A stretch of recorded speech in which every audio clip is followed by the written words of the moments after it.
feet always clean and tidy. Auntie loves me more than him, I'm sure. I'm calm and always sensible. I'm such a very clever cat. I know I'm slow and sometimes show a nerve or two. But Auntie loves me as much as her, I think. I'm loyal and very lovable. I'm what they call a family dog. My name is Teetime.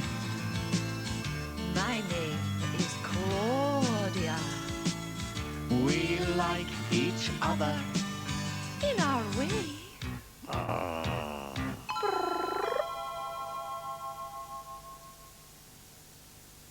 At first it was just Auntie and me and Teetime in the house, and everyone else outdoors. Then one day we had another indoor friend, Hush, the parrot. Hush says that she was born in a zoo home, but her family came from somewhere much further away where it's very hot. Probably the other side of our wood, where I've never been.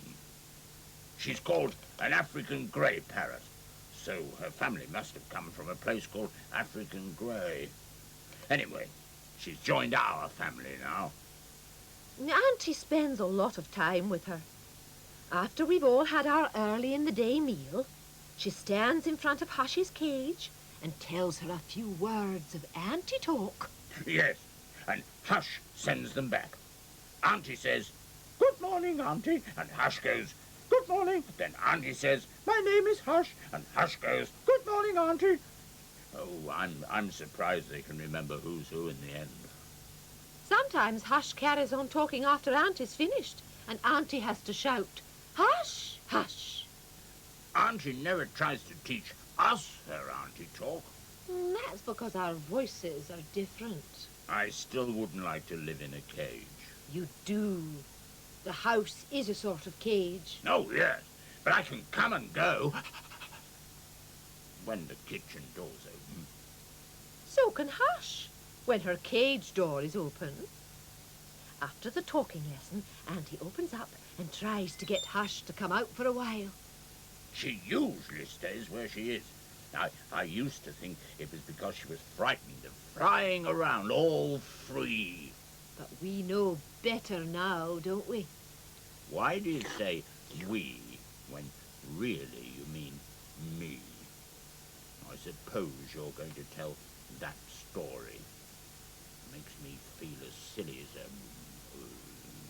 a stone animal. Yeah, it's a good story, though.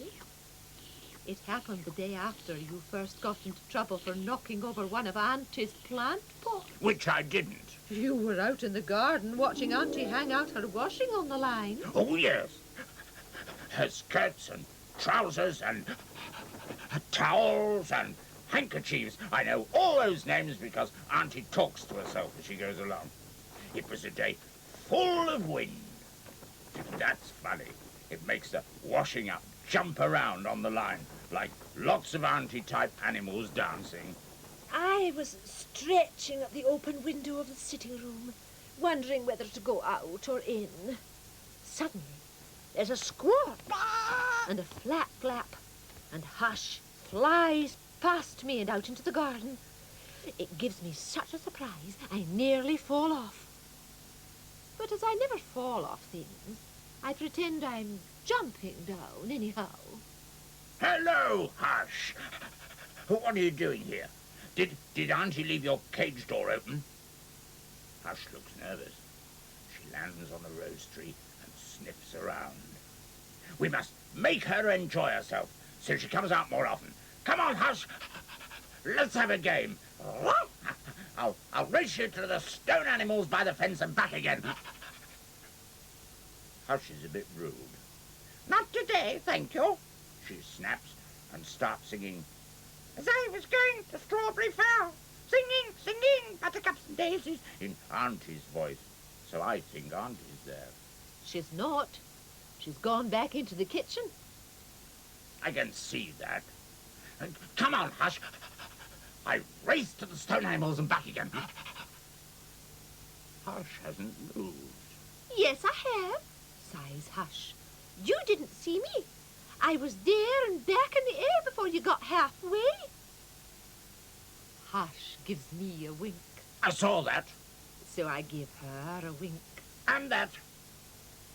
You didn't move. Hush is bored. Do you have to play games to be happy? She sighs again. Why can't you just enjoy listening to the breeze and the bees? And letting the sun warm your wings? I've got a good answer to that. I haven't got any wings. No, Hush chuckles. But you've got a tail. And she gives Teetime's tail a nip with her beak. I almost felt that myself. Teetime leaps in the air, turns round and round and round, trying to see if his tail's been stung by a bee. Oh, it makes me quite dizzy. I thought you didn't like games, Hush. She doesn't like your games. I've got a better one, Hush. You have to hop out of the way before my paw slaps your beak. Oh, this is funny. Claudia thinks she's clever and quick, but her paws hardly moved before Hush has nipped her silly soft black nose. Oh, I always felt that myself. Then she flies over to the washing up line, muttering, "I'll show them games. They've got me so upset, I don't know what I'm doing." She's unpegging all the clothes from the line one by one. That's what she's doing. The things Hush does with that beak of hers. Oh, no, don't do that, Hush. If Auntie wanted her washing up on the ground, she'd have put it there. Where's Teetime gone? Oh, there he is. He looks like a washing basket. A walking washing basket. He's still got a large wet handkerchief stuck on his back where he can't reach. Something's tickling. It must be the wind that's blowing up. Oh, the wind's so strong it makes my fur stand on end. Teetime runs indoors, and Hush doesn't like it either. She flies back through the window just as I'm going in too. So I nearly slip again. There's Hush back in her cage. She must have been waiting there when Auntie came in, and Auntie shut the door, thinking she's never been out at all. Auntie trundles outside again, looking very worried. I wonder who's going to get the blame for knocking the washing off the line. Me?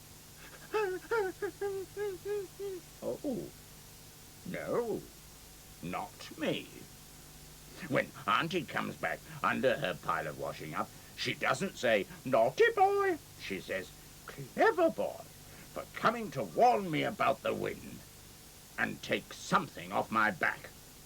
Well, a soggy handkerchief. And drops the rest of the washing on him again. I don't mind. Auntie's pleased with me. It's only fair, Claudia. Hush doesn't think so. It would have served you right if you'd been blamed, she mutters, for getting me all excited and upset. Well, we were only trying to help you enjoy yourself in the garden. She doesn't need any help. Go on, Hush. Auntie's in the kitchen. Show Teetime your secret I just saw. So that's why you don't fly out when Auntie opens the door for you. You're not frightened. You just like to do it your way.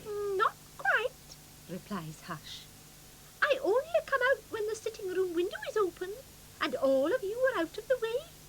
I like the garden much better than indoors, but Auntie would think I was going to fly away.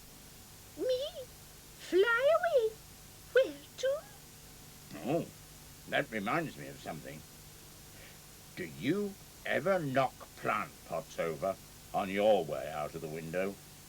And Hush has the nerve to say, "Oh yes, easy, watch." Oh dear, just like yesterday.